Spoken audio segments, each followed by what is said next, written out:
Wolfpack Nation, thank you so much for tuning back in here for part 2 here of our interview with Kenzie Blackwelder, NC State fan extraordinaire. So we are so excited to have her back on here with us. Again, if you haven't checked out part 1 yet, make sure to go do that. That is a must do, must do. And then jump back in here with part 2 here. But I do gotta say, it is interesting having, again, we're lucky enough to have Greg Legg on as a part of the Tuffy Talk team, and we also got Kenzie Blackwelder here. So I feel like, again, we got some NC State fanhood right now. Like we have the super fans. Yeah, my fanhood bar is just hitting all-time highs right now. So having all of us here on this call. So well, I'm fanboying over with Mackenzie being here, so it's all good. That's true. That's true. That's right. There we go. He's ours too. Greg's just lucky he broke his leg, or else nobody would know who he is. I'm kidding. Michael. I mean, Michael, if you want to kick my dog while you're at it, we can do that. It's fine. I'm gonna go eat my feelings. All right, though. So now speaking of breaking leg, though, so now let's talk about, because during part 1, Greg had mentioned how Mackenzie was in the first row or two of the Mecca catch against UNC. So obviously, got to start off right there. So Mackenzie, kind of give us a story. Like, where were you? Were you in the front row? Like, what were your thoughts during the game? Like, just give us the play-by-play. Me and my friend Hannah were in our Wolf onesies. We got them off Amazon. We've decided it was my last home game as a student. So I was like, I'm going all out. I will get front row. Like, I will be there. So the last 3 minutes when they made that 50-yard field goal, Carolina did, I was looking around and I was like, we're really about to lose my last game at state, like, to these people. Like, this is ridiculous. Mm-hmm. So, and Hannah just looked at me and she was like, Kenzie, like, we got this. And I was like, okay. So when Chris Dunn, the first catch Emeka made, I, of course, was happy. But then I was like, we're still down. I don't trust it. And then when Chris Dunn got the onside kick, I forgave him for every missed field goal he had made ever. So that I was starting to believe in it. And then I was wanting us to run the ball the entire time, didn't want to throw it, wanted us to run the clock out. But that catch with Emeka, there's a picture that's going around that I really want to get blown up. It's like right when Emeka catches it, he's like looking up to the crowd, and me and Hannah, like, you can just see, like, we were about to jump the wall right there. Like, we knew it was Don't do it. We knew it was a win. So like, we were just, you could just see the emotion in our faces. It was crazy. But after the game, we did the same thing Greg did. Sorry, Tommy just went yard. Sorry. 3-2. We did the wall jump too. And the wall's way higher than it's pretty high. Than it looks. Greg knows. You ain't got to tell me. I got a rod and 4 screws in my leg. But it was a lot. But yeah, the Emeka catch right in front, that was probably one of my top moments at state, 100%. I almost want to get it blown up and just have you sign it. Meza was like the second part. Yeah. Emeka, like, because he's literally high pointing the ball, and you can see Mackenzie and Hannah going, like, it's really like an all-time photo. I don't know who the photographer was that got that, but it was great. It was great. Yeah. And especially too, it's like, again, it's still just crazy to me though, like how, like, it'd be hard to argue any other season being as special as this past football season was. I mean, thinking about how literally we made a joke on things NC State fans never say, is saying that, oh my gosh, they're letting us storm the field, basically saying that's never going to happen. Like, we've never been able to storm the field. We haven't been able to do that in, well over 15 years. So, I mean, it's not going to happen anytime soon. And obviously, happened twice. And it happened twice in one season. And also too, on top of it, like, I still remember to this day, like Clemson, like, seeing, like, again, all the police officers surrounding right beside the student section, like, and I always joke saying, like, it just takes like just a couple just to just go, and everybody's going to follow, and they're not going to be able to stop everybody, and then they're just going to let everybody go. And so it was unbelievable, obviously. So, I mean, let me ask you this, Mackenzie. So Clemson, with how much was on the line, beating Clemson, how we haven't been able to beat them in so long. Obviously, revenge game for the missed kick back in 2016, for the fact that, at the time, for us to compete at the top of the ACC, you had to get by Clemson. How big that game was compared to the win over UNC, obviously beating UNC, Sam Howell's last game, coming back like we did. Because it just by answering it, that's why I kind of had to set it up, because I had to kind of remind you how big that Clemson game was. So now, if you're saying all that, is UNC still in your head a bigger moment than beating Clemson? That's a hard answer, because I feel like anytime you beat Carolina, it's going to be top tier. Like you automatically are happy. Like you don't care what it is. It could be any sport. You're just happy. But I honestly think the Clemson game was the craziest. With Devin Carter's catch, I've never been in Carter Finley where it's been louder than it was that night. It was insane. I loved every minute of it. It still gives me goosebumps just from you mentioning that. Win. Yeah. Yeah. Mm-hmm. Yeah. No, it just, again, for me, it was huge. And again, Michael, sorry, I'll let you go after me. But yeah, again, it was just also huge because, again, it just spoke so much about the team in terms of the progression of the mindset that we always say that, again, teams have to know how to win. And that's just it just doesn't happen overnight. It takes time. It takes the right guys to come in. Like Clemson did not become Clemson that they are now without the Deshaun Watson, without the Mike Williams, without the Vic Beasley, without those guys.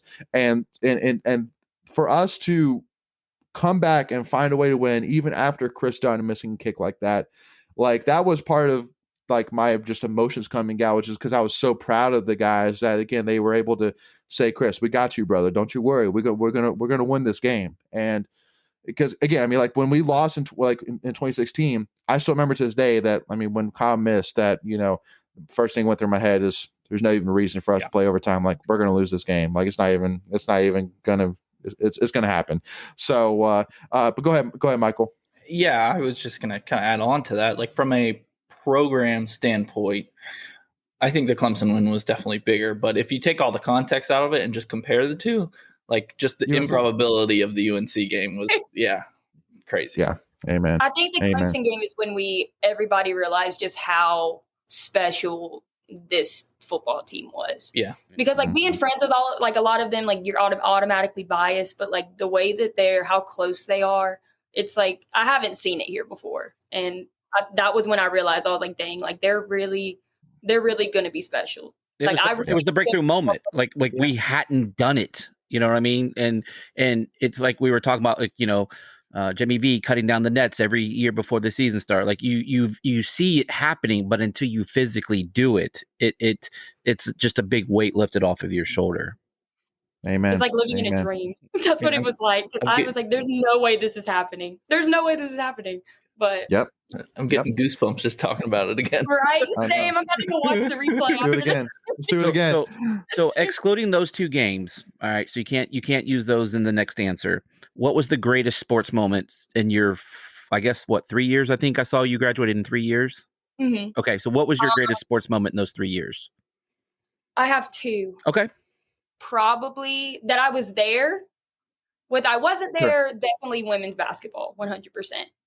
Okay. But that I was actually in attendance would be the Clemson game where Braxton shot because that was one of my first games as a student. That was one of my first games. So to see PNC Arena just erupts like that, insane. And then definitely the Duke game, because I was one of the people chosen to get painted that game, and just sweet. That was a crazy night, beating them by 22 points. Those were definitely probably my top two, other than the football games this year. Yeah, no, absolutely. And so speaking of, now we can kind of transition over to basketball a little bit here. So I know that, obviously, you have an interesting relationship with basketball for sure. Won't get into that. But you're trying to start stuff right now. No, I'm not. I'm not. Me and Kevin are on a better basis. I saw him at the spring game. My friend Hannah called him over, and he was talking to her, and I was like, "Can you please unblock me on Twitter?" And he looked at me and you don't shy away from shooting your shot. Oh my God. I wanted to know what was going on. I was one of the few people that still continued to go to PNC. You're amazing. I was like, That's amazing. I love this team. So please unblock me. And he looked at me, and this is how I knew that he knew who I was. He was like, "What's your name?" And I was like, Mackenzie, and he went, "How are you?" And he just shook my hand, and I was like, "Okay, I'm not getting unblocked." Oh my God. But he unblocked me the next day. So all right, okay, that's yeah. So if I can See jump what in, happens when I shoot my shot? yeah, no, you That's have amazing. to. I mean, you know what? Amazing. It takes a lot of gumption. We'll keep it clean. Gumption to do that. I mean, a lot of people would just turtle, and they would talk smack on Twitter about it. But you actually went up and addressed the situation like an adult. Good job. Thank you. Mm-hmm. See, you're acting completely different than how my parents acted. They were like, why did you confront that man? And I'm just like, I wanted a reason. I bet he respected it. I bet he respected it. I think that's why he unblocked me. Yeah. I feel like he just was like, dang, this girl really is not going to let this go. But here's the thing. You said what you said, but you still supported the team, right? You still bought tickets or however. I didn't go to state, by the way, so I don't know how they do the allotments or whatever. But you still showed up when nobody was showing up. Yeah. So it was... It wasn't like it hurt because like one of my favorite people, Manny Bates, like a brother to me. I think once he got hurt, it was like you could just hear the deflation of PNC. So it was like we knew that it wasn't going to be like we wanted it to be, but it was. I felt so bad for the guys. Like I was trying to get people to go for senior day. Because friends would come in with bags on their heads, and I'm like, "Come on, y'all! Like these guys, like it's funny. Like I get where you're coming from, but it's like these guys, like they deserve, especially like the seniors. Yep. Like Derek Cole, I just wanted, but there were more people on that senior day, but obviously nothing really happened. Well, we'll leave it at that. Right. Yeah, I believe that. Well, and again, because I want to clarify that obviously me bringing up is not me. I mean, it's just stating a fact. At the end of the day, everybody knows, all state fans know what happened. And so it's factual. Like, I'm not necessarily saying whether it's right or wrong, whatever it is. So it was what it was. Well, right. It is what it is. Well, I'm saying that more to if any NC State athletics people are watching this right now going, oh my gosh, why are they talking about that? I'm like, I'm just stating a fact here. Everybody, any. I love you, NC State athletics. I promise I respect you, all of you. Yes. But see, if we could go take a step back for a second, but it's your passion, and you wear it on your sleeve, and you back up what you say, right? Your actions definitely speak louder than a lot of people's words, keyboard warrior words. So in that respect, I respect it. Before we continue, I want to take a quick second to tell you about our sponsor, Flatlands Jessup Insurance Group, that has your whole world covered, with agents in 5 offices throughout eastern North Carolina to help you decide how much coverage you need, offering policies for home and auto, recreational vehicles, commercial, crop, health, life, and employee benefits. They are able to combine options to find a comprehensive solution that works for you. Flatlands Jessup protects the things you love so you can spend less time worrying and more time enjoying them. Find them on Facebook and Instagram at Flatlands Jessup. You can also visit their webpage at www.flatlandsjessup.com. So please make sure to go and check them out. I got a lot of like hate from that. You did. I was like, whoa, like I was just saying to get a new playbook. Like I wasn't trying to start anything, but I was getting DMs from fans like, you're not a real fan, blah, blah, blah. And obviously that rubbed me the wrong way because I was like, look, not many people are going to be as passionate about NC State as me. But it was rough for a couple days. Like I logged out of Twitter for a couple weeks. It was like, dang, like these people really just, and you could tell it was from people that didn't know me. Yep. Because I could see it from the point of view where if you don't know me, you're like, this girl is like. A lot of people just don't know your true heart. Yeah. So they only see what they see. They don't see the real life Mackenzie. They only see the Twitter Mackenzie. And that's a bubble. And that's not a real bubble. Yeah, that's what I was going to say. It's like Twitter is not real life. And it's kind of just an outlet for. It was insane. Yeah. And it's like, it's not like you went up to Coach Keats to his face and said these things. And it's not like. Yeah, exactly. And it's not like he came back at you and like banned you from PNC Arena. It's just like. Right. Yeah. Oh my God, I would have been heartbroken. Yeah. Well, and so I want to kind of have that conversation, because I think that's an important conversation to have, and I think you're the perfect person, Mackenzie, to be a part of that conversation, because really that was one of the biggest, I think, topics that really came up on Twitter, was not necessarily just like the basketball team and Keats, but just like hating versus being a fan. And it's like because first of all, let me talk from a Tuffy Talk perspective. Obviously, one of the things we want to do at Tuffy Talk is, again, we want to be the guys pushing the glass half full, because at the end of the day, no matter what negative is going on, there's so much positive going on in NC State that way outweighs the negative, and it's not even close. And because even still too, even no matter what, still there's still always a reason to be positive. But I mean, at the end of the day, for us, like with basketball, we'd be crazy not to admit that there's negative for sure. Can't talk our way around it. It's not that we are trying to be negative or trying to hate on Keats or the players, whatever it is, but just the end of the day, it's not working. Like, it's just factual. Like, you can't ignore that. So, but at the end of the day, saying that there is a problem does not mean that you do not support. It does not mean that you are not a fan. It just means there is a problem, and you're just saying it. That's all you're doing. But at the end of the day, like, if you're just sitting there being like, oh, things are really good right now while we're at the last place in the ACC, it's like, okay, well, come on, like let's be real here. So I mean, kind of talk a little bit about that, because I mean, again, just like you said, at the end of the day, there's nobody that supports NC State more than you, but it's a fine line of that. To me, it's that it can't get personal with, like, it should not be about the players. It should not be calling them out saying you're not trying, or you don't care. Like, listen, I mean, anybody who knows what these athletes go through on a daily basis in terms of balancing the student life and balancing competing, against some of the best, players that college basketball has to offer in the ACC. It's a lot. I mean, it's a lot. It is a huge time commitment. It is a huge, I mean, it's a drainer for sure. And so it's a huge balance. So, I mean, what are your kind of thoughts on it? Because again, that's really kind of where my head's at in terms of where the line is for me. And so I kind of want to get your thoughts on that. I am a very like you said, glass half full type fan.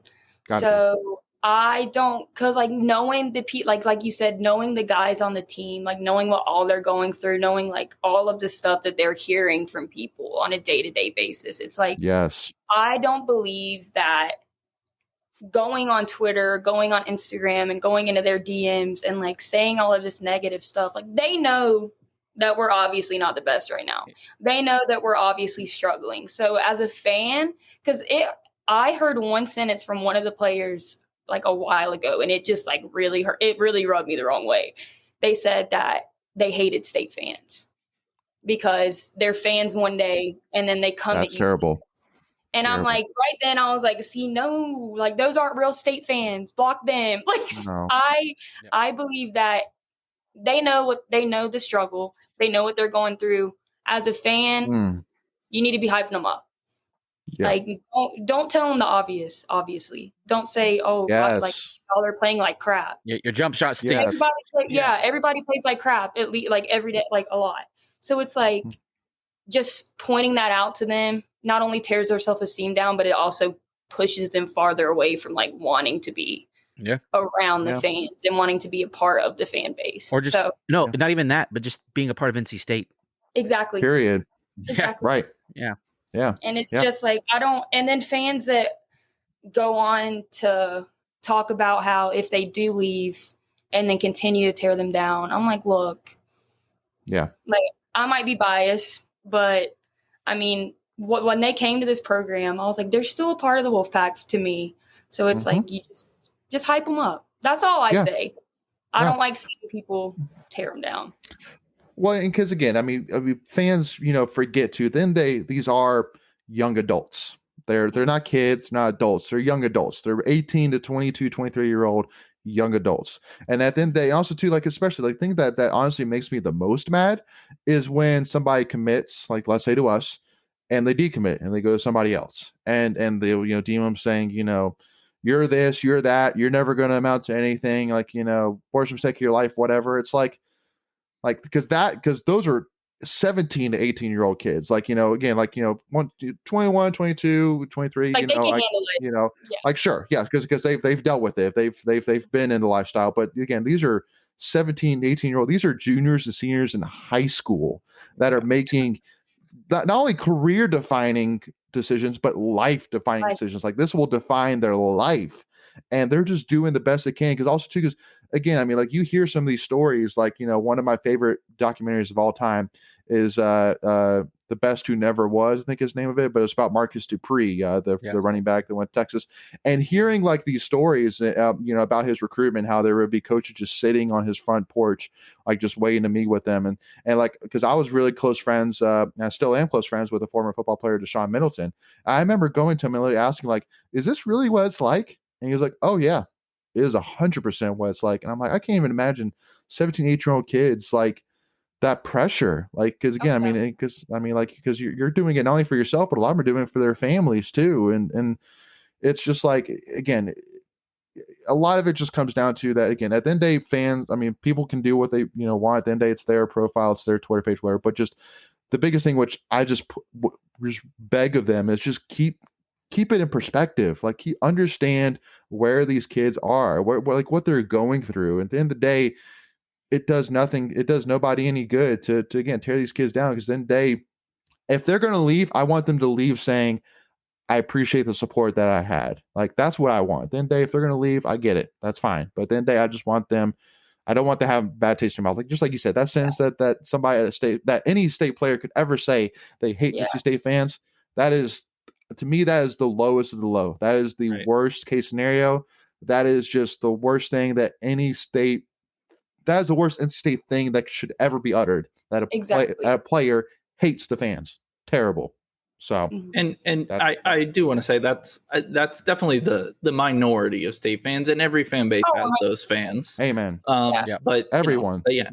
So, but it's like those are the fans that are like relentless. Like they will do whatever it takes. So it's like, and that's the thing people forget. Like, whatever you say, like on a DM, it's forever. So like they can pass this on to their friends, their coaches, whatever. And so it may not even affect this recruit. It could affect recruits down the line.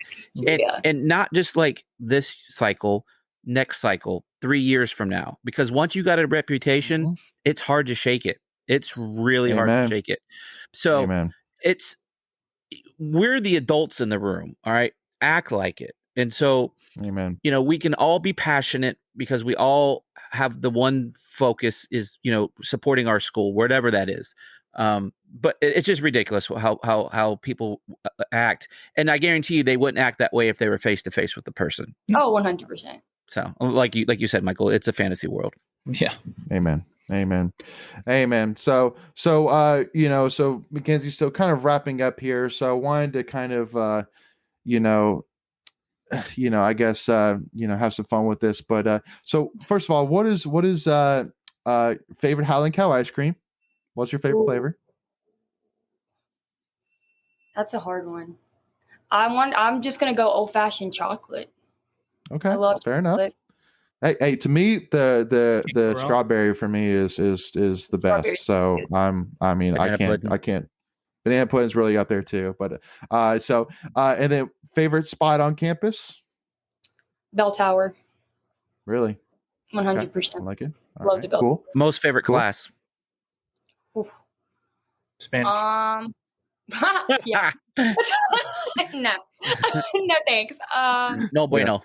No bueno. Probably, honestly, any of my communications classes that I had. I loved the professors for communications. It was just like, it was kind of like a family feel. So I loved it for those. Favorite NC State tradition? Ooh, tradition. I would say rushing the bell tower. Yeah. Yeah, I get it. So, because I'm assuming that's probably why it's your favorite place. Is for I mean, sometimes I just go out there and do my homework and stuff. It's just I love being near the bell tower. But yeah, probably. I still remember my freshman year of college, or my first or second year of college before Reynolds got redone. That the doors of Reynolds would be unlocked, and so there would be times I would just go and just sit up in the stands and just do homework. Like it's it's crazy. I love that building. Listening to the ghosts. Yeah. Oh, Hey, you know, There's plenty Those Reynolds walls is, could talk, right?